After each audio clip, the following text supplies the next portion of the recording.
bu qədər yeyim, amma kökəlməyim. Elə şey olur. Olur.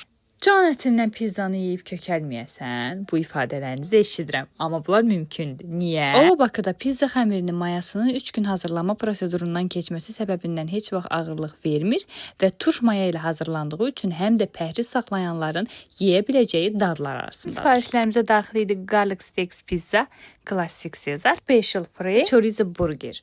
İnanın səmimiyyətimə ki, Bakıda indiyə qədər yediyim ən dadlı pizza idi. Burgerə gəldikdə isə, yəni bir məkan bütün yeməkləri ilə ancaq bu qədər möhtəşəm ola bilərdi. İlk dəfədir ki, Caesar salatının belə təqdim olunduğunu görürəm. Dadına biraz şübhə ilə yanaşsam da, kaş ki dadını buradan sizə ötürə bilsəm. Sifariş etdiyiniz pizzanın bişmə sonunda buradan görürsünüz. Həqiqətən də məkanın çox qeyri-adi ab-havası var. Bizim üçün çox xoş oldu. Məkan Elmlər metro stansiyasının yaxınlığında yerləşir. İnteryeri də çox qəşəng idi. Burada ürək sözləriniz üçün bir not divarı da var. Biz də Amillə ürək sözlərimizi yazdıq. İndidən gedən hər kəsə nuş olsun.